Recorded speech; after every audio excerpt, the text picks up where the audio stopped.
Assalamualaikum warahmatullahi wabarakatuh. Alhamdulillah wa syukurillah wassalatu wassalamu ala rasulillah. Jumpa kembali dengan Bunda Saraswati. Kali ini Bunda Saraswati mau membawakan cerita tentang murid dan guru di zaman dahulu. Namun sebelumnya, bagi sesiapapun yang baru mengunjungi channel Bunda, minta tolong untuk di subscribe, di komen, dan di like. Semoga menjadi amal yang maslahah di dunia wal akhirah. Insya Allah, Allah ridho kemana-mana selamat, diridhoi oleh Allah, diberi kesuksesan, diberi kesehatan yang sempurna, dan diberi kebahagiaan beserta keluarga terkasih tentunya, insya Allah. Amin, Allahumma amin ya rabbal alamin. Oke, kali ini di zaman dahulu kala ada perkampungan, bisa dikatakan kecil ya, kampung kecil.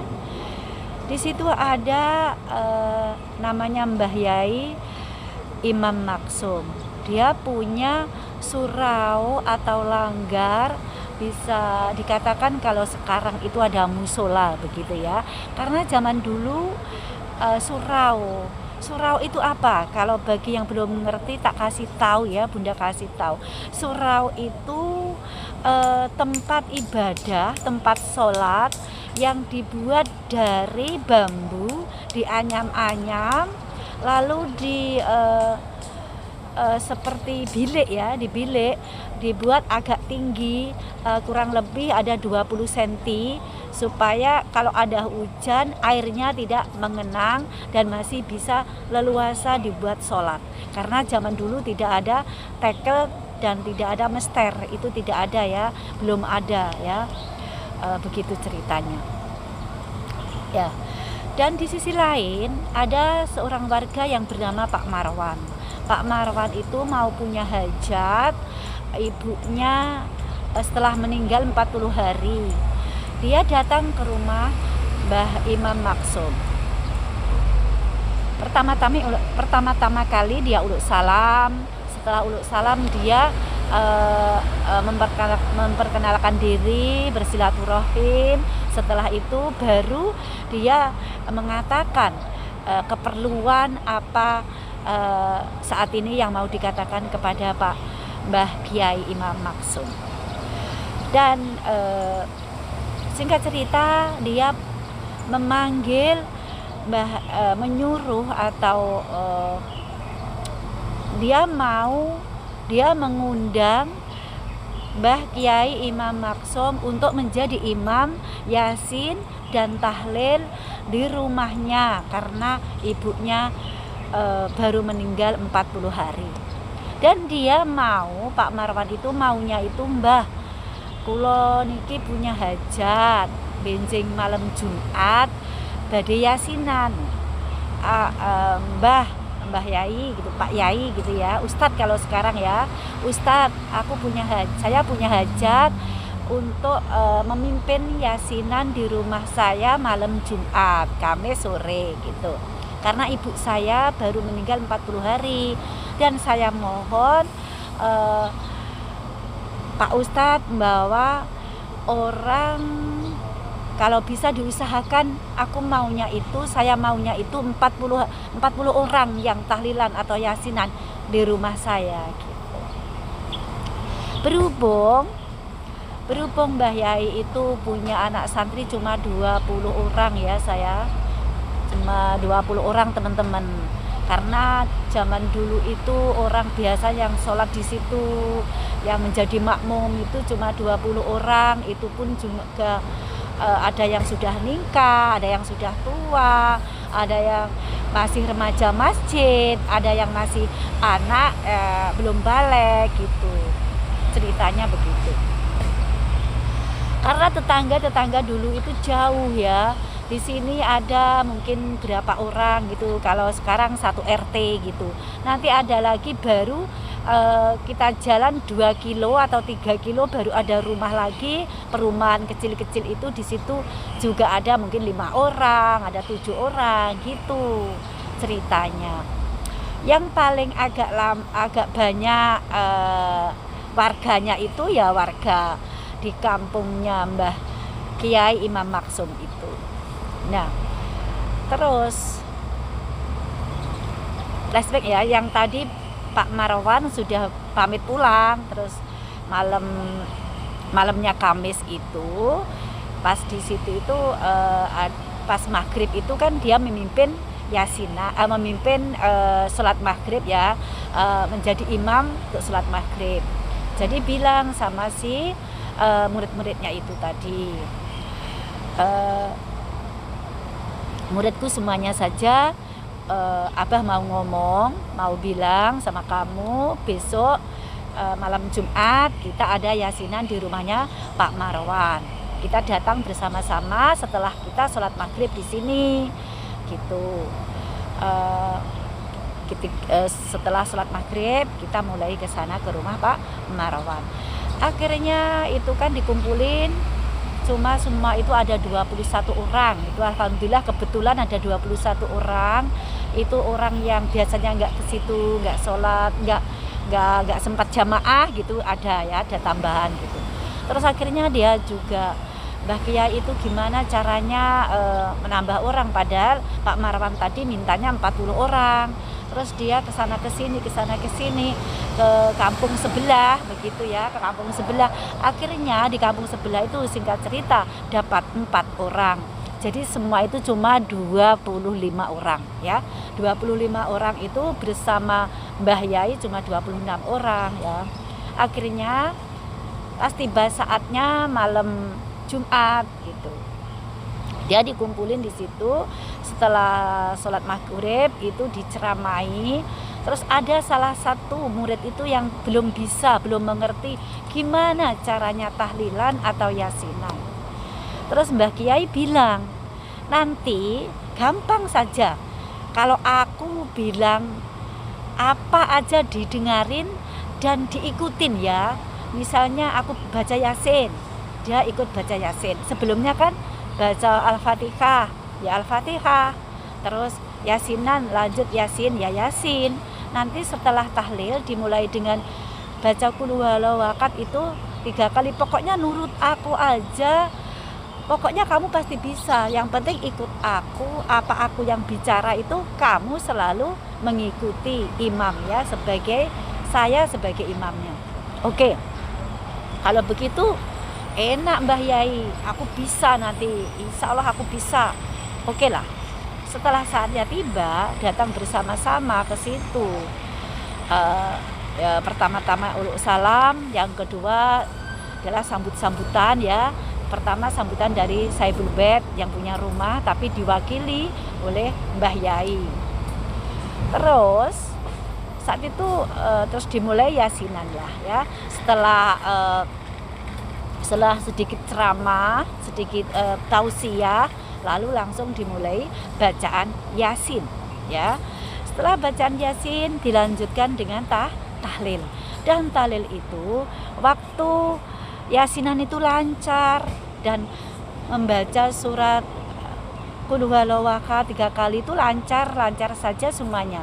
Pas sampai di Mbah Yai ngomong baca Hasbunallah wa ni'mal wakil, ni'mal maula wa ni'mal nasir. Hasbunallah wa ni'mal wakil, ni'mal maula wa ni'mal nasir. Hasbunallah wa ni'mal wakil, ni'mal maula wa ni'mal nasir. Kan 7 kali ya. 7 kali itu Mbah Kiai langsung plok gitu. Semua orang santri yang 25 itu ikut plok gitu. Kan aneh teman-teman, lucu ya. Terus Mbah Kiai kan bilang, dia semua orang 25 itu ya ikut. Jangan begitu, jangan begitu. Mbah Kiai bilang, enggak baik. Lalu Mbah Kiai gimana caranya supaya itu diam? Akhirnya Mbah Kiai itu malu. Terus Mbah Kiai terakhir itu bilang, kalau begitu kamu nanti tak tinju. Kalau begitu nanti kamu semua tak tinju. Itu semua itu ya pakai tinju begini orang 25. Kan aneh kan? Terus dia karena Mbah Yai Imam Maksum itu malu, dia lari pulang, mau menuju pulang ke rumahnya sendiri, ke suraunya tadi ya. Tapi sebelum sampai ke rumah kan melewati jalan-jalan dan tengah sawah. Melewati tengah sawah itu, sawahnya pas selesai panen, baru dibajak pertama kali, otomatis kan banyak lumpur. Terus Mbah Yainya lagi pun kan pakai serandal itu diklek sayang. Sandal diklek itu dibuat dari kayu, dibentuk sedemikian rupa ya.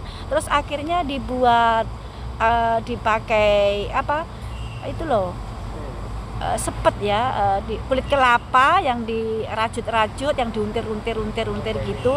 Akhirnya seperti di ping gitu, terus dibuat telumpah, itu namanya sandal diklek itu tadi, tumplah ya, telumpah ya. Kan otomatis kepleset. Kan itu kan kayu kan halus. Jadi halus. Karena halus, saking halusnya, maka Mbah Kiai itu tiba di situ, jatuh mablek gitu. Dan semua orang yang 25 itu anehnya ya nibo, ikut-ikutan nibo blek gitu. Kan aneh kan. Lalu Mbah Kiai itu diam aja, Mbah Kiai tak ngomong tak apa, langsung pulang ke rumah, lari lagi ke rumah. Semua ya ikut lari ke rumah. Akhirnya sampai di rumah, kebetulan Bu Yai atau Bu Ustadz atau Umi ya, itu belum tidur, baru selesai sholat isya dan dia baca dihir. Terus itu tok, assalamualaikum Umi, buka pintu gitu. Terus dibuka pintunya, semua itu udah sudah ada lumpur di sini, bajunya kotor, semua kotor, terus itunya sarungnya kotor. Jadi Umi itu paham kalau ini salah kostum, ini tadi salah. Wong ya katanya yasinan, tahlilan, kok malah pulang-pulang semua kotor, kok semua pada capek, pada ngos-ngosan gitu. Terus sepertinya Abah lagi pucat ya, nggak punya daya kekuatan, suaminya itu ya Imam Maksum itu gitu. Akhirnya Mbah Imam Maksum itu duduk, Umi yang ceramah. Tapi sebelum Umi ceramah menyeramai orang yang 25 orang itu, Umi itu bilang sama Abah, itu bilang sama Umi, ngadu, tadi begini ceritanya, begini Umi, tolong dijelasin, aku udah tidak mampu, aku tidak punya daya. Akhirnya Umi yang ceramah kepada orang santri 25 orang itu, bisa dikatakan itu anak santri atau murid ya. Terus dibilangin, jangan begitu, kamu pergi sana ke rumah Pak Marwan, pergi lagi tahlilan dan diteruskan dengan yasin sebaik mungkin ya, seperti yang Abah udah ajarkan. Jadi kamu tidak, kalau Abah begini mungkin Abah kekerasan plok gitu, kamu jangan ikut yang itu, dengerin aja, kamu bacaannya yang kamu tirukan. Kalau Abah itu begini jangan ditirukan. Oke, paham. Terima kasih Umi. Semua pergi ke sana. Tapi sebelum semua pergi, karena bajunya kotor, ya ada yang pinjam bajunya Umi, jubahnya Abah, mungkin ada 2, 3, 4, 5 ya. Di semua itu ganti seadanya aja. Kalau yang nggak ada, karena di situ ganti itu ya nggak begitu banyak, orang dulu kan punya baju nggak begitu banyak. Jadi juga maksudnya cuma sekedarnya dilap-lap sampai air gitu, terus sama anduk gitu ya, dibersihin dikit gitu. Nah akhirnya sampailah ke rumah Pak Marwan. Di rumah Pak Marwan itu ngaji seperti biasanya, baca yasin, terus tahlilan, terus semua dengan berjalan alhamdulillah lancar ya. Terus Mbah Kiai itu pidato, alhamdulillah sekarang udah lancar, semuanya lancar berkat rahmatnya Allah ya. Juga doa-doa kalian semuanya, mohon maaf jika ada kekurangan Mbah Yai. Jadi mohon maaf atas kesalahannya yang selama ini, yang tadi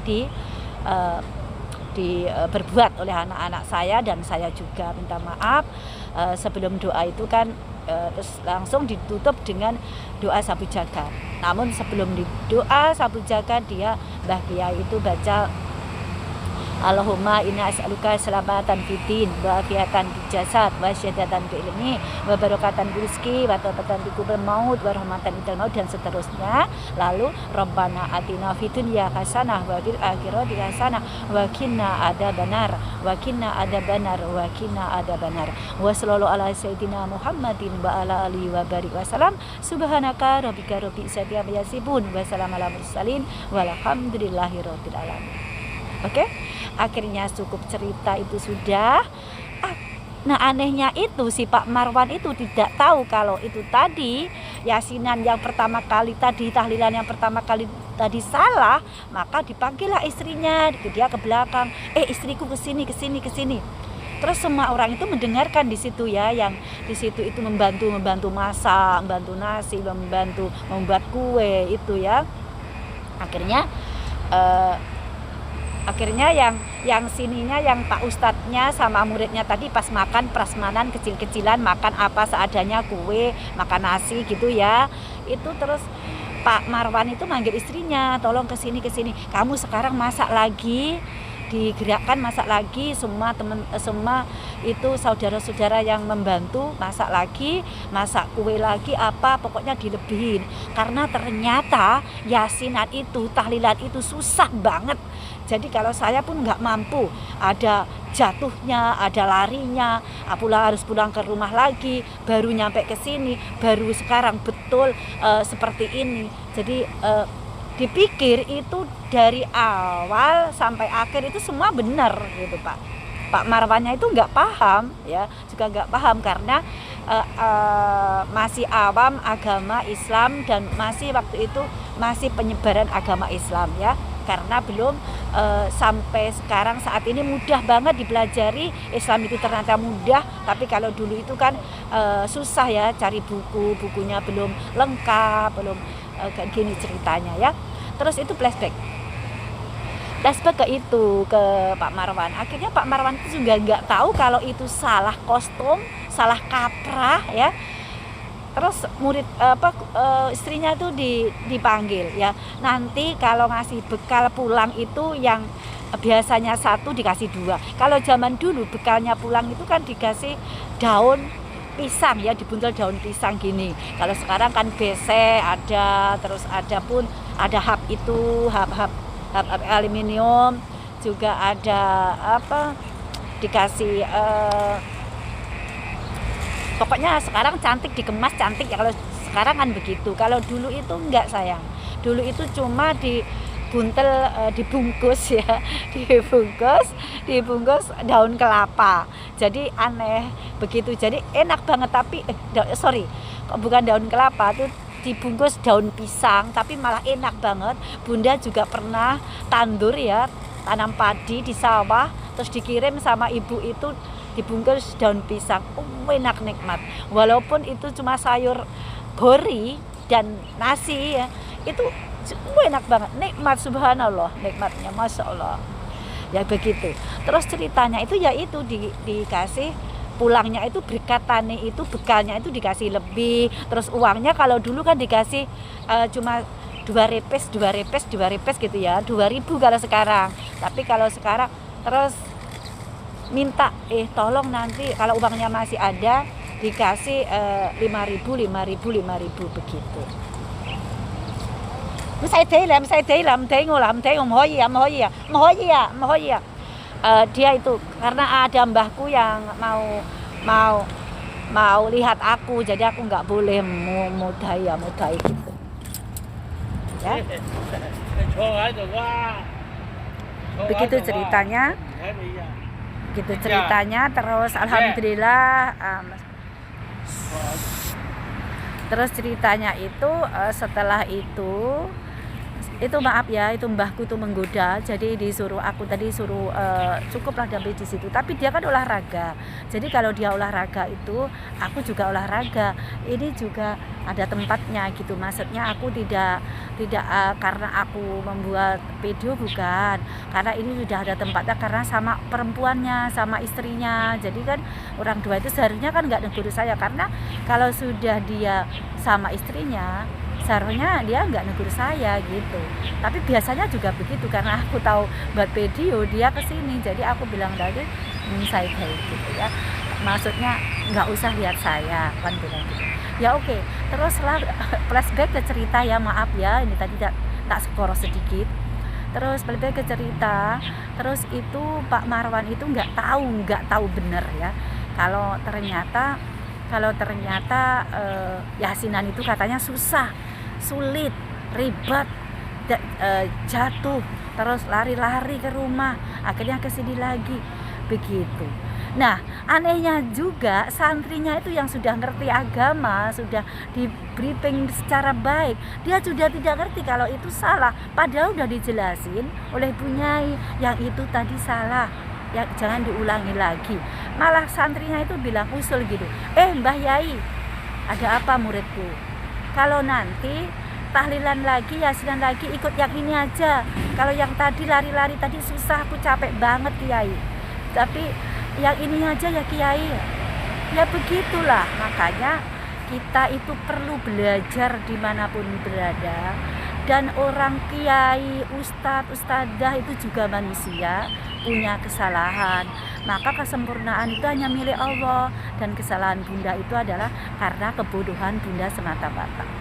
Begitu. Makanya orang yang pinter, yang ngerti, jangan merasa dia tahu segalanya, merasa dia pinter segalanya. Sepinter-pinternya orang, ada yang lebih pinter. Dan kita memang diwajibkan di agama kita, agama Islam ya, diwajibkan harus berbuat baik. Tapi lebih bahaya kalau merasa dirinya paling baik. Lebih bahaya kalau dirinya merasa paling baik. Oke, cukup sekian, kurang lebihnya mohon maaf apabila Bunda banyak kesalahan ya, karena Bunda masih tahap belajar. Akhirul kalam, wabila taufiq wal hidayah, wa ridwan wa inayah. Wassalamualaikum warahmatullahi wabarakatuh.